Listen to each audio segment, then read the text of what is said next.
I would tell you a story of the only power in this world, capable of destroying or conquering a realm. Tell me your story. Our company is greatly endowed with tales of valor and might. But sometimes, what can be perceived as weakness can be our greatest strength. Tanis talks in riddles, like all wizards. I speak only of the heart and the power of love. Are counsel children to be suckled at teats with nursemaids' tales? I'm sure Tanis would not waste this company's time with mere children's fables. Sometimes, my lord, it can be wise to view the world through the eyes of a child. For we must think of the children, their future, and what of the common man? Our decisions today may mold not only a dynasty, but a people. Is Tanis saying lay down our arms? A different perspective is why I gathered you all. Pray, continue. Love binds us all, but can also break and blind us. Many fables tell it better than endless sermons. Let me tell you tales. Tales of love. Love for power, love for family, love for a people. And how the way they blend can change the face of the world. Some of you may have heard the name Fahada. Fahada of the Thousand Sorrows. One and the same. It all starts in my country, with what would later be known as the Orc Revolt.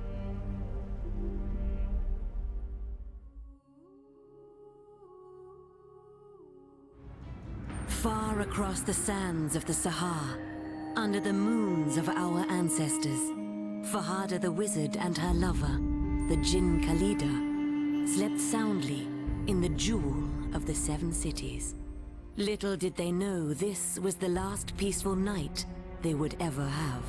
The night of 1,000 fires had begun, and within it, Fahada saw her chance to ascend.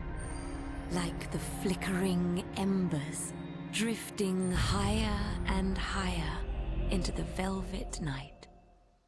Throughout the city, the orcs waged a one-sided war on their creators. Fahada knew she must act before her people were slaughtered.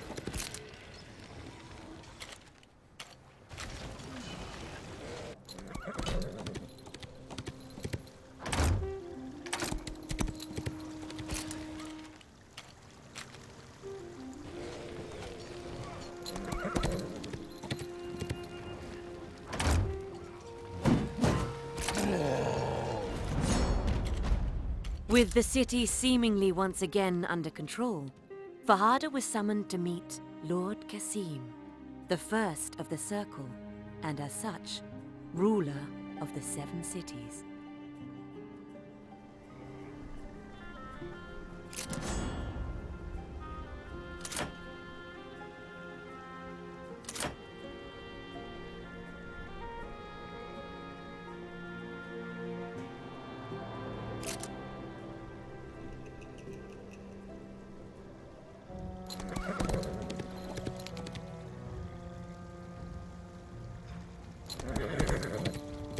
First of the Circle, I came as soon as I was able.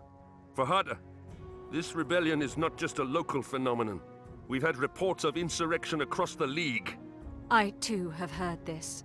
We've allowed ourselves to become weak, too reliant.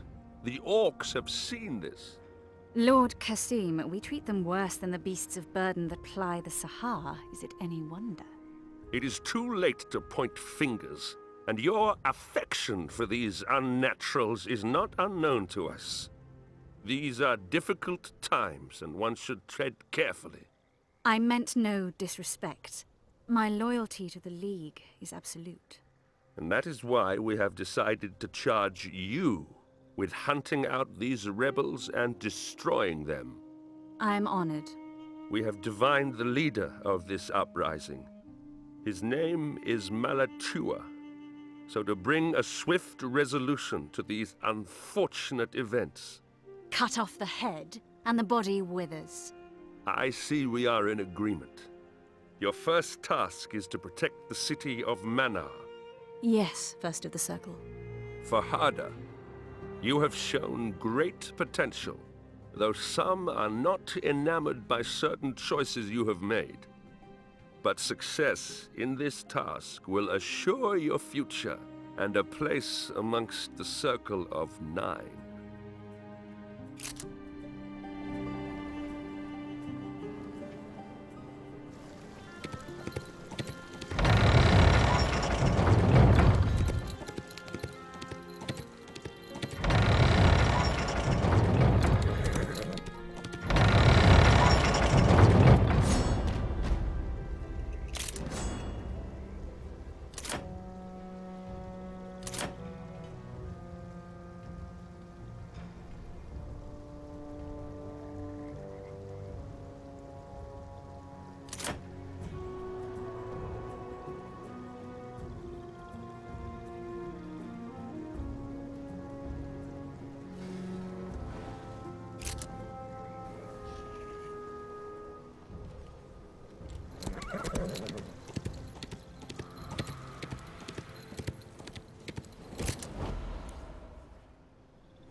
Freedom fighters, heroes all. To my knowledge, freedom fighters do not ransack towns and slaughter innocents. No innocence in that age. As your people know.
We thank you for your aid, O great Farhada.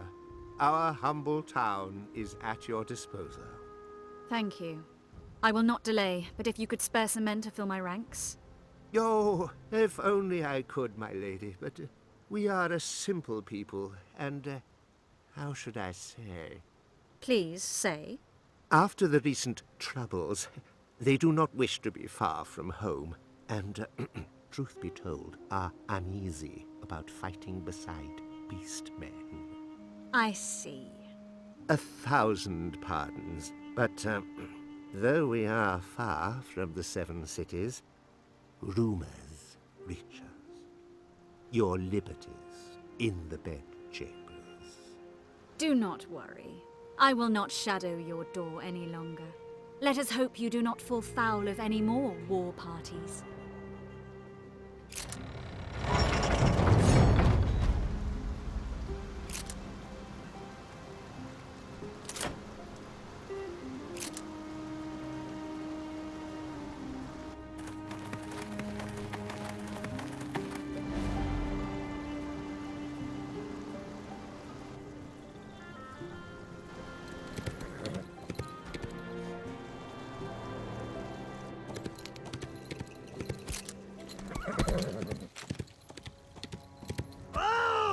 Malachua will make wizards pay! And that is what we needed to know. Now where is he? Even if Dogo knew, wouldn't tell wizard. Shame. Then perhaps you could have lived. What? Malachua seeks flower of the desert. Powerful blue gem. Give power to crush wizards. Stories say, caverns of Amal. Now Dogo live. If Dogo had been patient, I was going to say could have lived longer. But you are a traitor. Khalida, you know what to do. Yes, my lady. Jinn enslaved too. How long until Jinn's deemed untrustworthy and shackled like Orc? Your rebellion has made it hard for us all. We will prove our loyalty by hunting you down. Ah! Khalida. Khalida, are you all right, my love? Yes, my lady. No need to be so formal. No one is around. I am sorry. Hush, I understand. I would not see it this way if it wasn't necessary. I need you. I need you now more than ever. I am and always will be yours. I understand how important success is for you. It is, but my success is also yours. Now, I need you to find this gem before the orcs. Your wish is my command. I will continue to liberate towns and raise our forces. Send word as soon as you find this flower of the desert, and I will come, my love.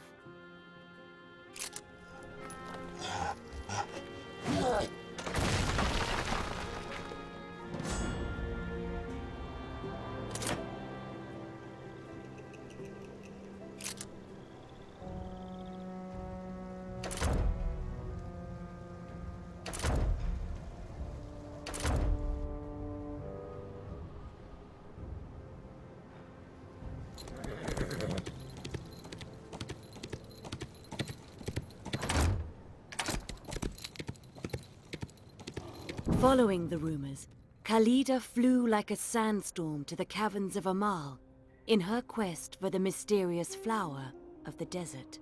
Khalida knew these caverns hosted the tomb of Hakim, a wizard with a known passion for riddles and mind games. If the flower was indeed here, it would be well hidden.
Malachua right.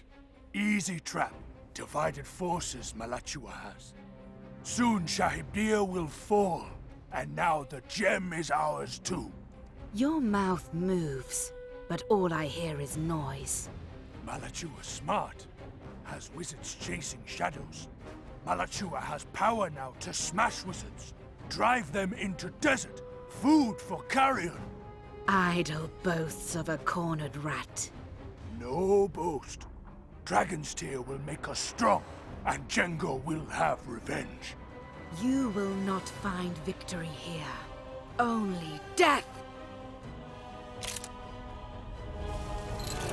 The orc has escaped, but at least the flower is safe. I must bring back the gem to Fahada and warn her of the danger to Shahibdir.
I have already heard reports of Malachua decimating anything in his path with this weapon.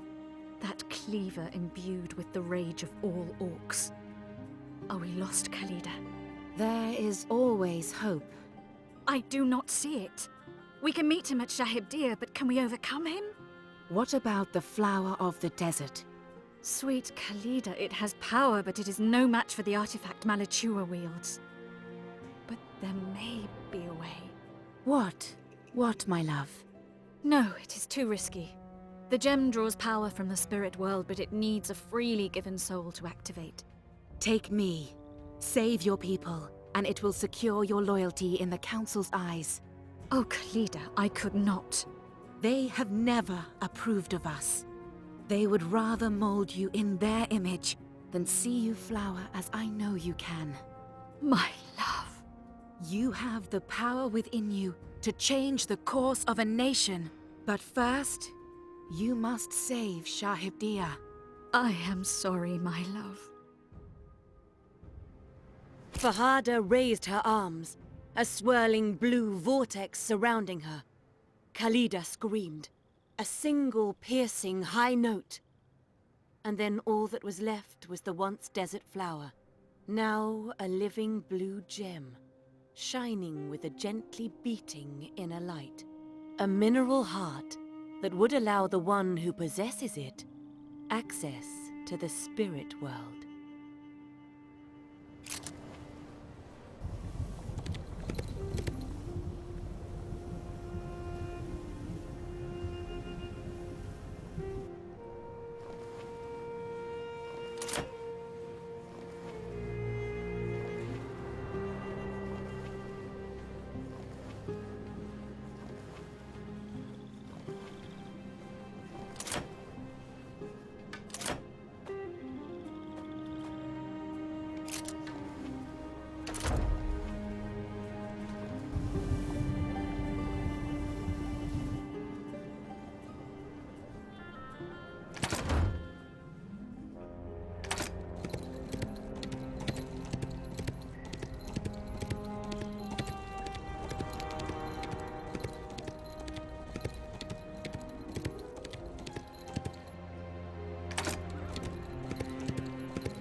Fahada and Malachua landed blow after blow, neither yielding ground. Their armor stripped and broken, blood mingling with the sweat that poured from their brows. Malachua knew he was beaten. Fahada seemed tireless, while most humans would have been broken by his onslaught. Putting what he knew was the last of his strength, he swung a mighty blow. Fahada fainted and lunged upward. Her blade found its mark. For a moment, the orc held her gaze, and she thought she saw sadness there, before the fire faded from his eyes. But in that moment, as Malachua fell, his hand shot out, grasping the gem and snapping the cord around Fahada's neck. Fahada watched 2 lives end as they tumbled into the gorge. It was then she realized that part of her would not escape those depths. Khalida!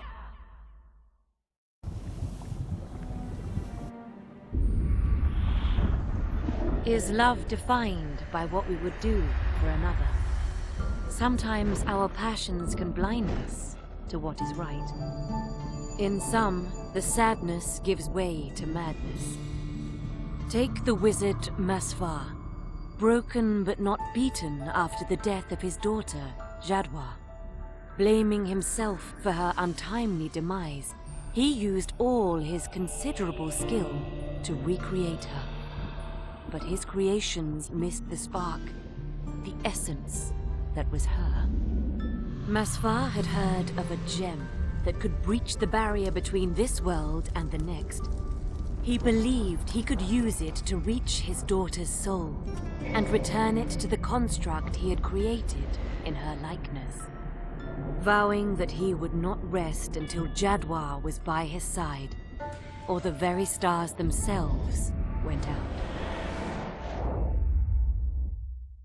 Obsessed, Masvar traveled to the corners of the League and beyond, following rumors as a trail of petals leading to the shining flower of Dollar.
The rumors agreed on one thing. Lila the Necromancer held the flower of Dollar.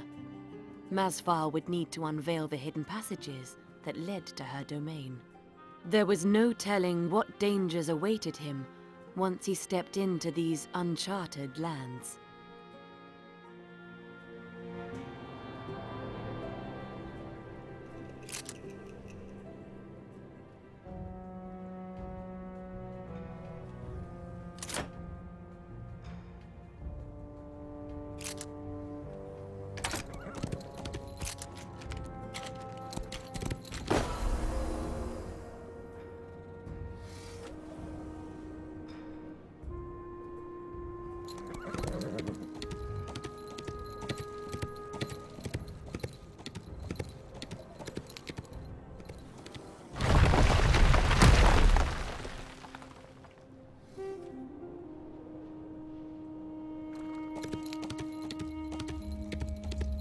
Upon finding the necromancer Lila, Masvar demanded she aid him in restoring the soul of his daughter. Restoring the soul of your daughter by traveling to the spirit world. You have a noble quest backed by an ignoble attitude. I am not here to waste words with you. If only your kind could know the purity of innocence and the ache of loss as I, perhaps you could understand. You take my refusal wrong. I do not spurn your request out of malice. Rather, sympathy. Sympathy? I see not how. It is my life's work to deal with the dead. Once they have passed, they do not return unchanged by the experience. My daughter is not some aggrieved spirit, but rather a flower, plucked before her time. Give unto me what I seek, and I will leave your walls as I find them. Defy me, and I will lay waste to your domain.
This is not a journey I do willingly, for I must venture into the spirit world. On your side, once you've met me at the conflux, have the shell of your daughter ready for my return. If I return. I will give you what you want, but it may not be what you desire.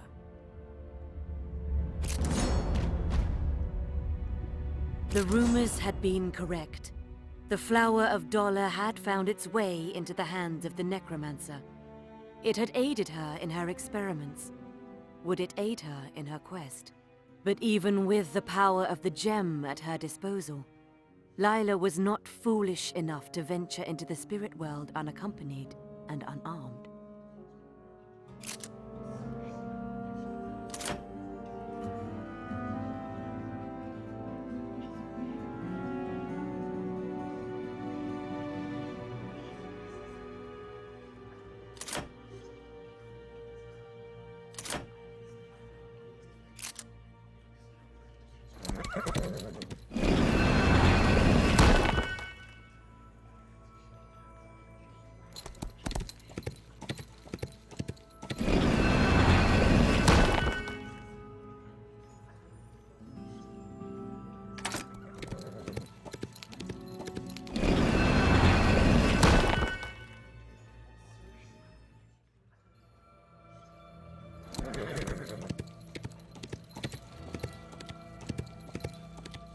Whatever you are, I would ask for your help to guide me to an innocent condemned to this world. She is near, lost, confused, afraid. I will aid you, wizard, as none should be trapped between life and death as I. But be warned, this world changes people. She may not be the innocent that entered here.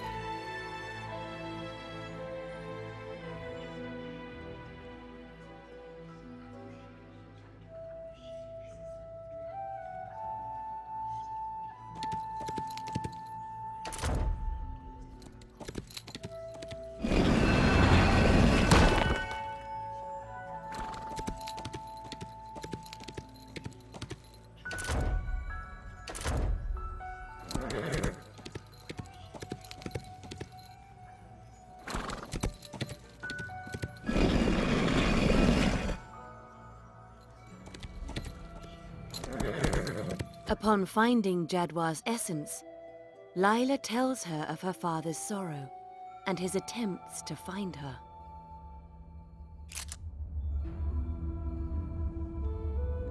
Go then, child. Go to your father and redeem him.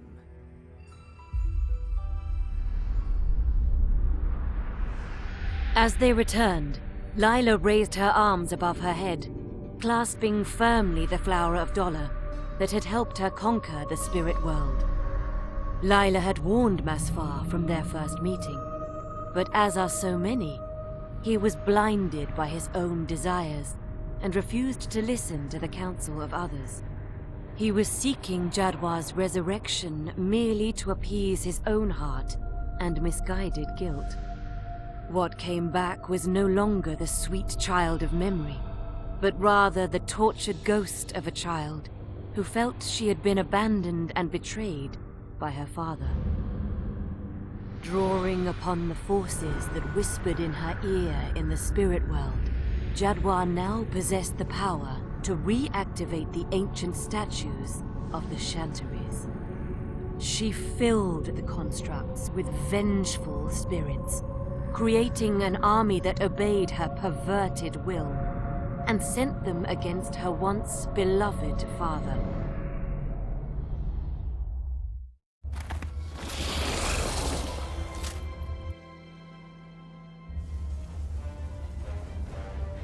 My daughter, I did it all for you.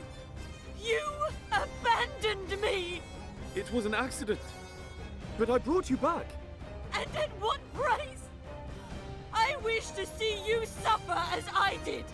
But I did. Every day without you, I cursed myself. And you have betrayed me again! You hear them, Father? Every life taken. I hear them screaming for justice. But my daughter!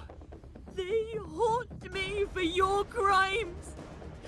I wish to feel the peace of death. I cannot bear life without you, my child. Then you shall not have to.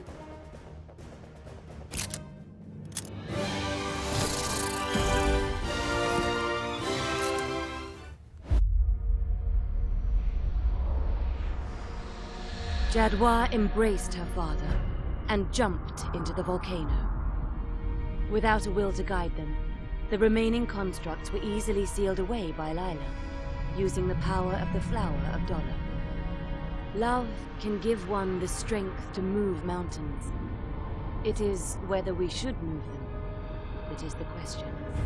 Our legacy is written by our deeds, and though we may see them as noble and virtuous, others may see them as the works of madness and despots.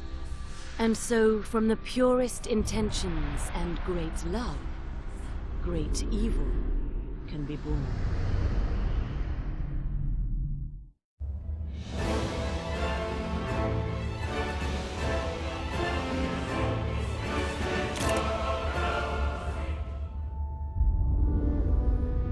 Sometimes you find what you need when you're not even looking. Take the tale of Princess Gari. Her beauty was known to all, as was the bounty of her estate and her house's influence within the 7 cities. She was now of age and eligible to be wed. But the princess had no wish to be married, for she realized her dowry was more attractive to most men in the kingdom than she could ever be. So she devised a plan that honored tradition, yet would not insult the eminent supplicants. I am flattered by such noble and handsome suitors, so much that I find myself unable to choose between them, she said. I have decided, he who can prove himself to me above the others, I will marry.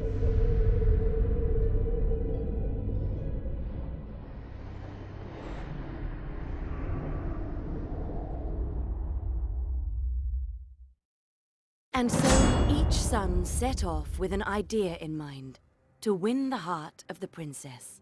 One was inspired by the true beauty of the princess, and saw her as a rare desert flower. He forged a plan that he believed would impress the princess, and also aid his people. And this man was Hisham. Hisham, a son of Anima, knew he was not the strongest or richest of the suitors. But even though he was the youngest, he was possibly the wisest. His family and people knew hardship in that inhospitable and unforgiving terrain of the Sahara. But he also knew beauty and was enraptured by the princess from the first time he set eyes upon her.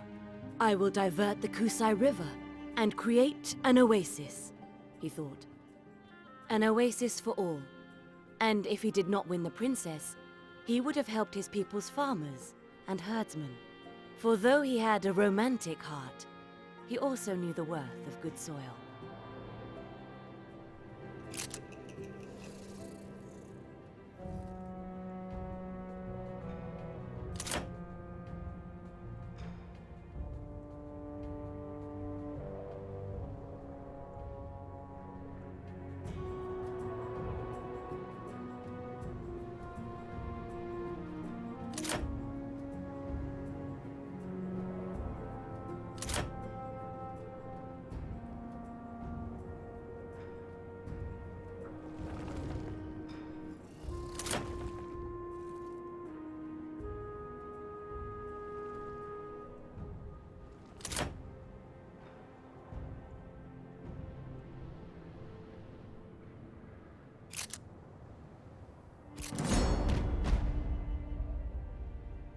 Returning to his castle empty-handed, Adar Malik started to look for another treasure worthy of a princess, oblivious to the threat he had accidentally released by removing the gem.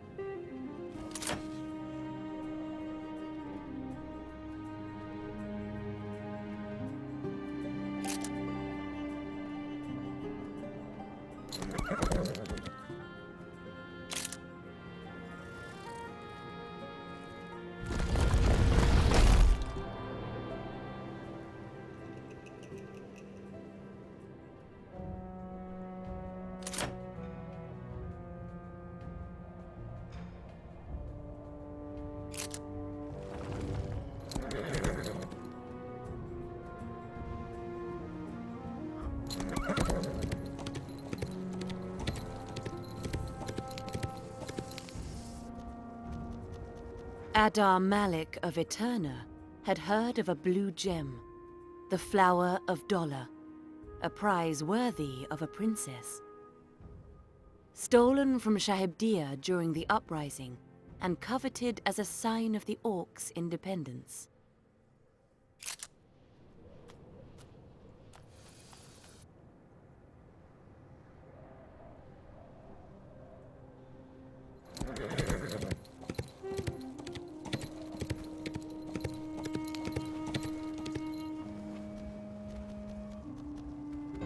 Adjit was hailed as an upcoming champion of Chimera. Many maids swooned at his tales of glory. But he knew the princess was no mere tavern girl. He would make her swoon through an act of courage and bravery, the destruction of a fearsome foe.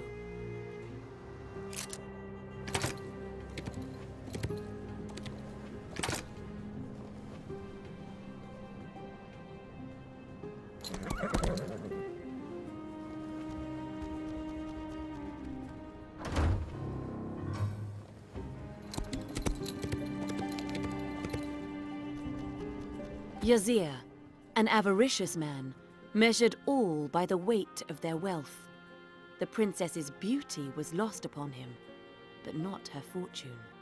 I will build her an idol, he reasoned, a towering testament to her beauty. Surely no woman could resist such an appeal to their vanity.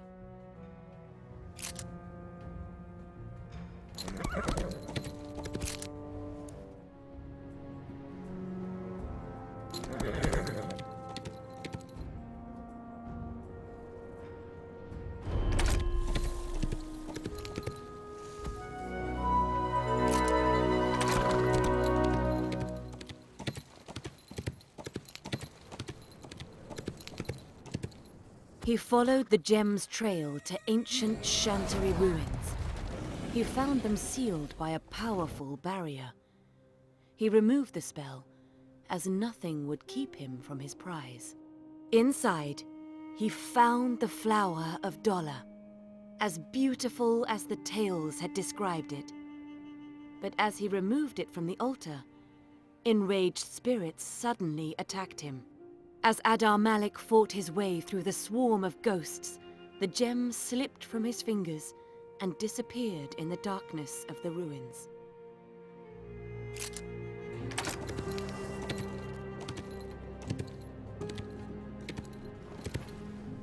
Adjit had met a beautiful wizard. The woman told him a demon was hiding in a nearby cave. She proposed to show him the way, and other things too. When he followed her there, however, he realized he had been played. The woman and the demon were one and the same. A succubus preying on unsuspecting wizards, stealing their magic in order to remain on Ashan.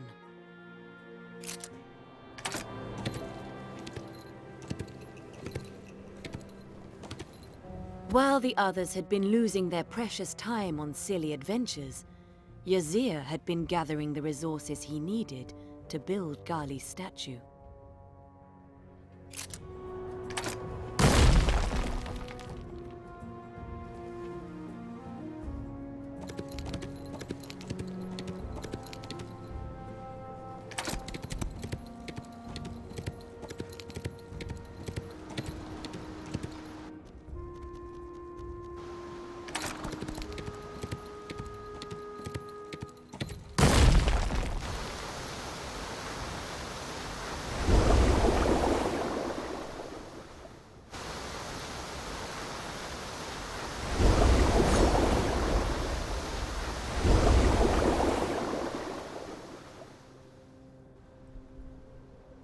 Adjit's quest had not unfolded as planned, but still he had slain a demon and made the land safer for all wizards. Surely Gali would choose him.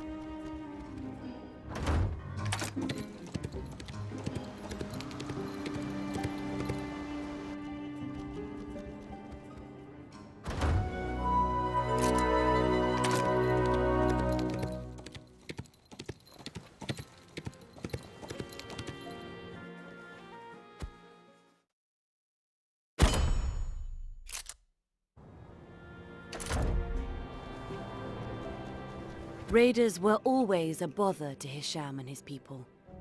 But something else was now stirring. Could he defeat them alone, or would he need aid in this task?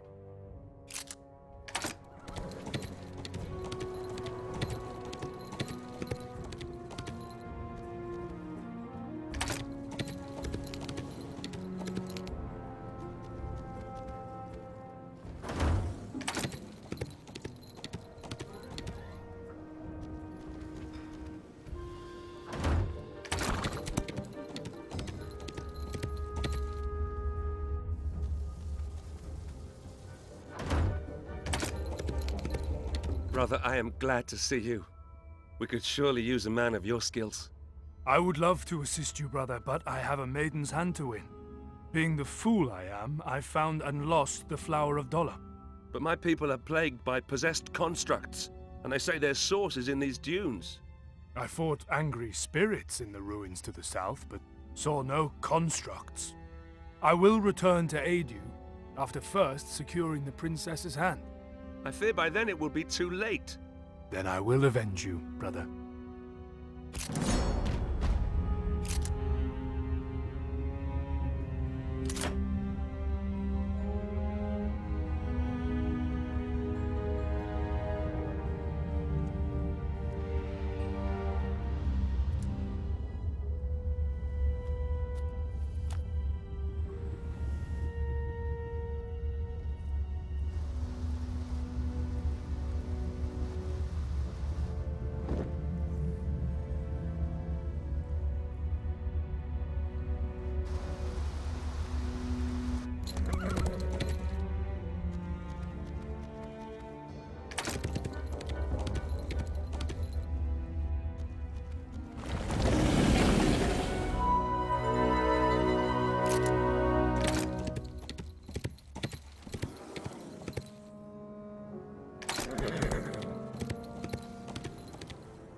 Brother, tales of your exploits are known across the 7 cities.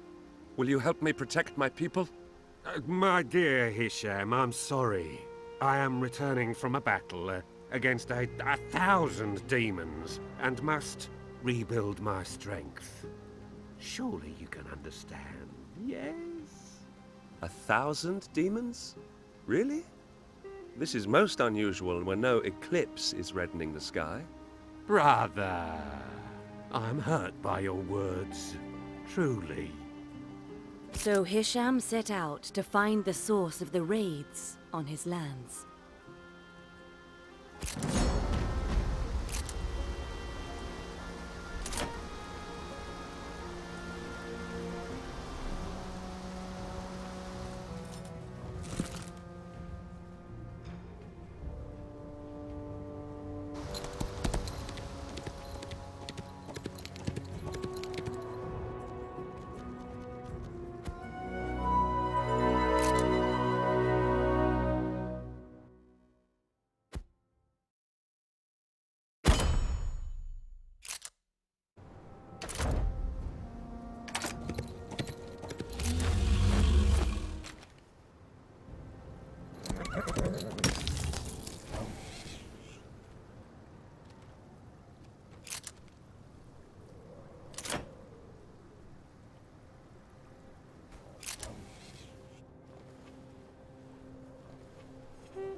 Yazir's statue was truly a magnificent work of art, and by that Yazir meant it had been costly to make.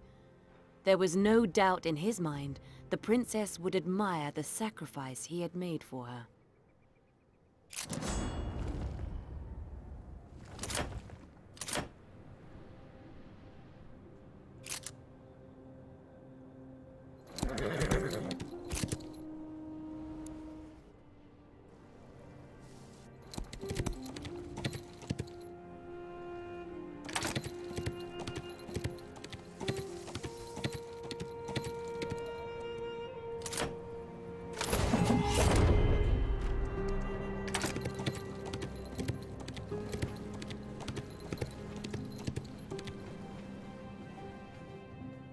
Upon seeing the forces amassed against him, he knew he could not avail. But an idea was forming that could still bring him victory. Maybe he would not win the princess, but he could save his people. That is more than a fair trade, he thought. And though his heart filled with sadness, his mind was set.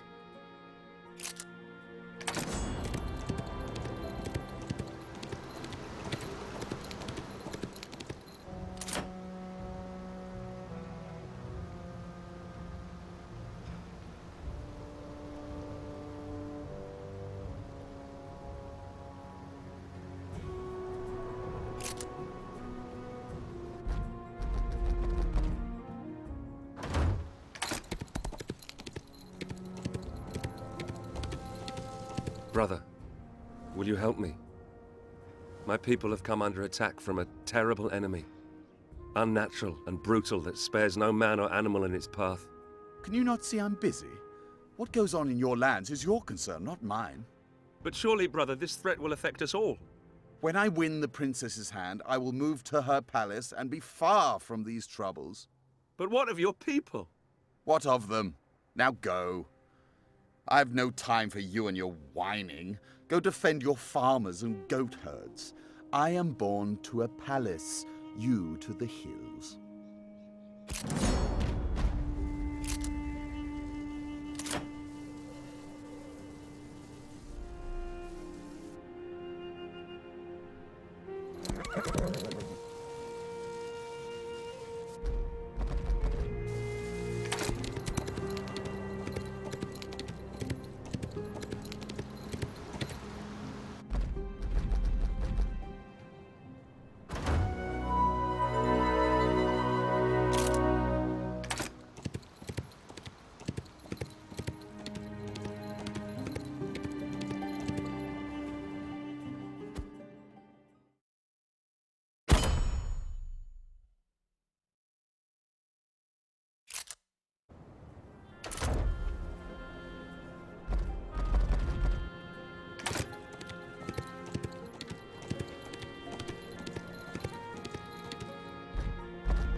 The waters washed away the evil, as a simple bath erases the dust from a weary traveler.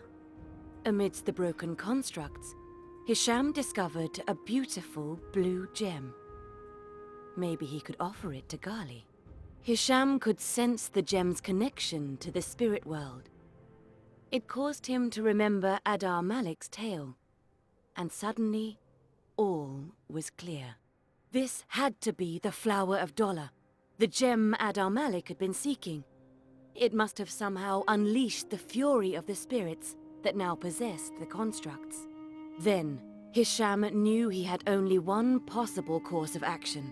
He would take the gem back to the ruins Adar Malik had mentioned, and lay the spirits to rest.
As Hisham placed the gem on the altar, he knew the deed was done. The spirits were gone, and the ruins were now silent. Peace had returned. The moon was almost full, and Hisham had nothing to show the princess. But he knew he must gaze upon her once more, even if only to admit his failure. What he didn't know was that his selfless action had cleansed the gem. The lost spirits that had been bound to it had finally been freed of their hatred for the living.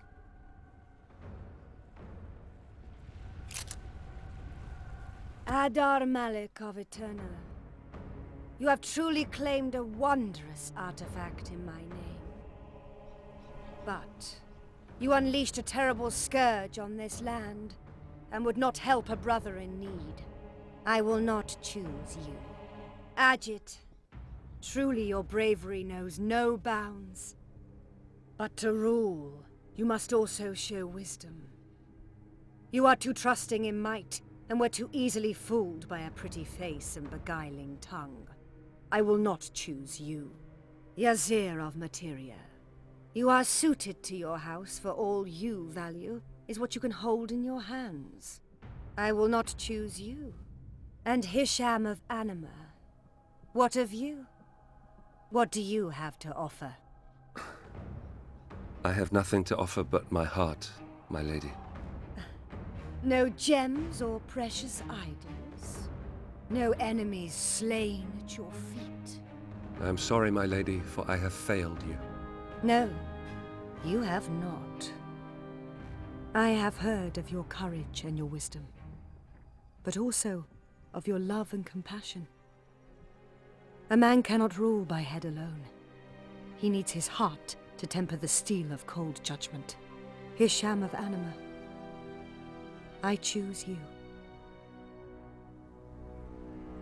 Gari was wise beyond her years, and her people prospered with Hisham by her side. For a man is more than the blade he carries in his hand, though he must know how to wield it when necessary.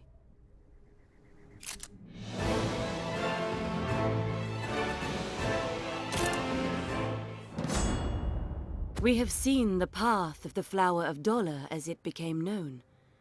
It seemed happiness evaded all who possessed it, but few know what became of it and its creator, Fahada. Still more? Please. This is my chamber, and I for one wish to learn their fate. Get to the meat and stop dancing. Stories like battles require patience, strategy, and an eye to see beyond the now. For just like war, it's how it ends that matters. Continue, but Kente grows hungry, and the tallow already grows short. So, the rebellion waged on. Such things are never simple, and much blood was spilt on either side. But neither wished to concede. Fahada had risen through the ranks, achieving more than she ever dreamed of as a youth. But what she had lost could never be regained, and she began to see the world through new eyes.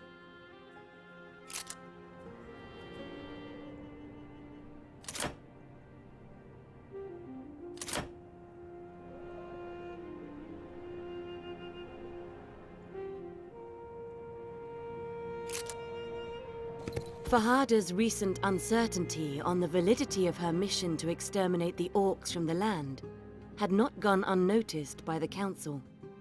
Upon their insistence, she was assigned to the borders and far from the court. General Ali had also been assigned to accompany her on the final purge of the rebels. On patrol in the hills, they discovered an orc settlement, mainly families, with a small contingent of warriors.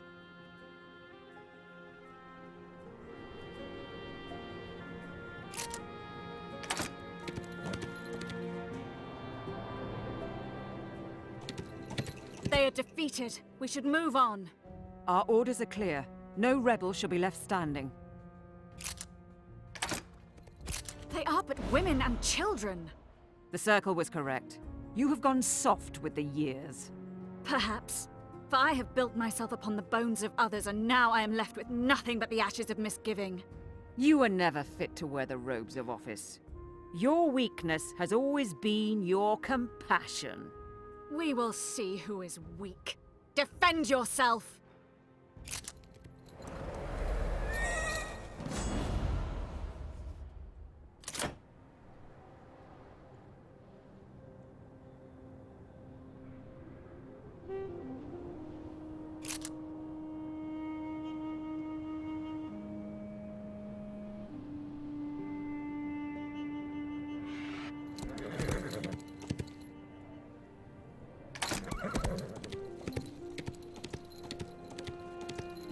Fahada knew word of her betrayal would not take long to reach the cities. She could not delay in her actions if she was to save these people.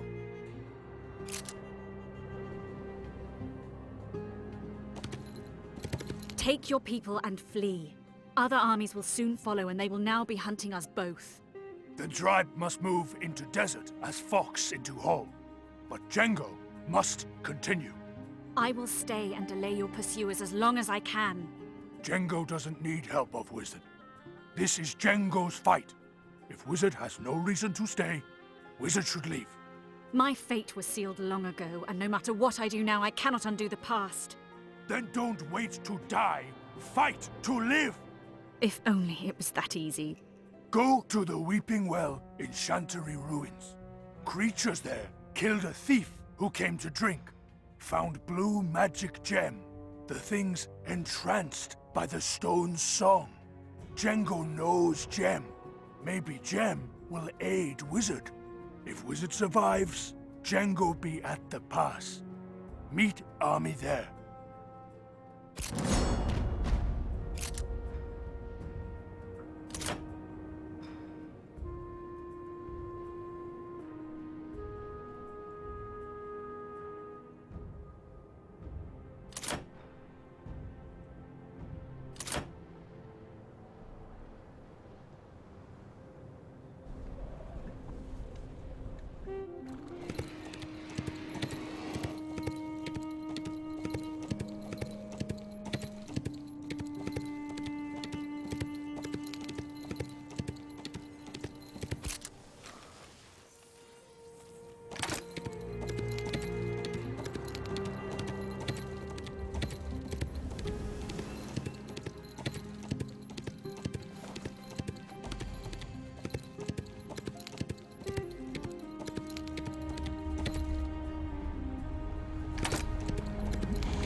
She recognized the stone immediately, for even after lifetimes apart, she remembered every facet as well as she knew her own heart.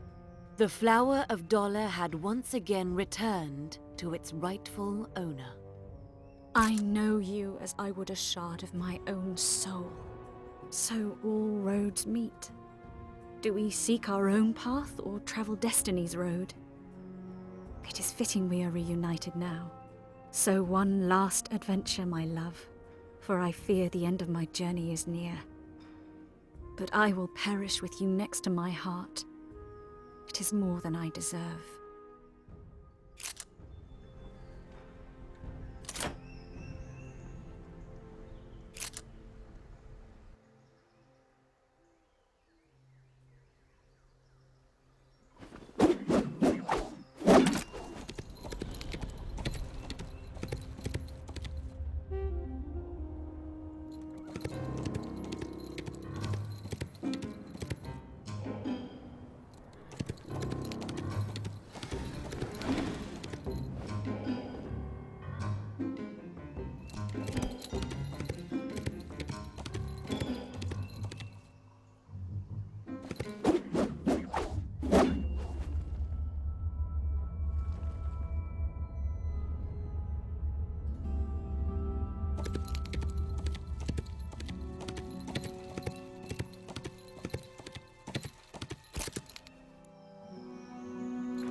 Once Fahada had stared at the orc Malachua, her own bloodlust mirrored in his eyes. Different sides of the same coin. Fahada sacrificed love for earthly desires, while he had sacrificed all for love. For the love of his people. Now, once more, she stood with an orc. This time, Django was at her side. And this time, for the first time, she stood for love. Just because something has always been done does not make it right. I will fight by your side this day, but not because of the sins of my people. Though they are many, they are still my people. I do this for your children and your families, for their right to run free under the sun. Pretty words, wizard. Always silver-tongued. No one should claim ownership on another being. It is long past time for you to forge your own destinies here in Ashan. Django accepts wizard's staff. No, only blood awaits. Of that I am sure. And have no fear, I will not sell myself cheap. Fear. The one thing Django not feels. Then come, my friend. We will make their victory a bitter fruit. Let us ride from this world into legend, so others may learn the price that will be paid by those who oppress. Django wished to die facing Kasim, the wizard that had taken everything from him. For this, he had been ready to work with one of the wizards he hated so much. Spell after spell, Kasim's men tried to put him down as he stormed the gates of the palace. But Django was possessed by blood rage and was fighting like 100 orcs in the body of one. Eventually, an arcane bolt found its mark and pierced Django's heart. He made a few more steps towards his enemy, but he knew his end had come. He died there, on Kasim's doorstep, defiant to the end. Once Kasim had ordered Fahada to hunt down the orcs, it put her on a bitter path. At its end, this path was coming full circle. The orcs had given their life to open the way, but Fahada would be the one to end Kasim's life.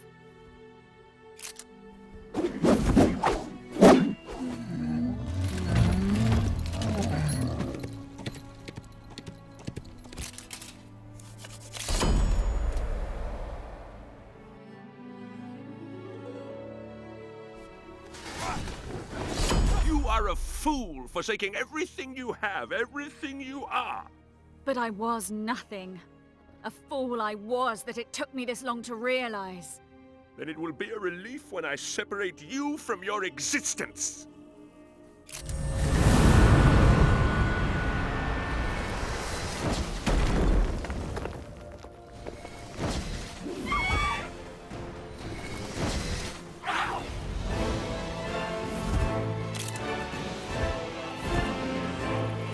For every ending, there is a new beginning. Just as every tale has an end. With a simpler life, would we have ended here? It matters not that I pass, for what use is wisdom to a corpse? But there is one thing I can do, though it cannot undo my shame. For if I don't do it now, you will be eternally bound, as it must be by my hand. I always loved you. I just didn't know how much until it was too late.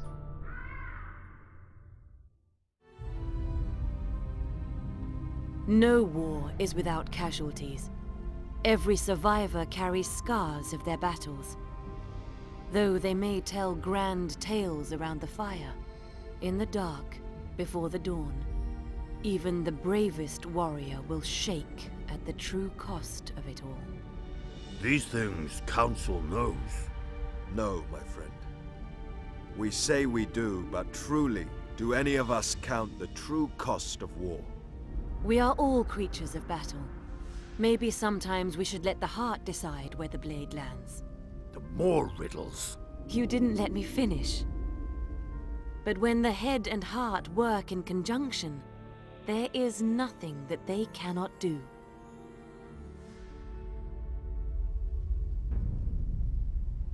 So, counselors, There is also the matter of the Church of Light. What stance should I take? It is time for the Empire to break from the Church of Elrath. We have never lived through darker times than under the protection of the Dragon of Light. Light heals. It is darkness that seals man from his destiny. Light blinds and light binds. Darkness simply recognizes that the angels cannot be right about everything. Anastasia, you know the story of Albertil. You cannot purge belief in a god so easily. Dragons die hard. This is the counsel of Ivan Griffin. Kente shall escort you outside, where Murazel and Anastasia might fight honorably with fists, and not words. Thank you again, Master of Arms. I don't think this will be necessary. We need another story. Or we should simply go and take our anger out on the enemy.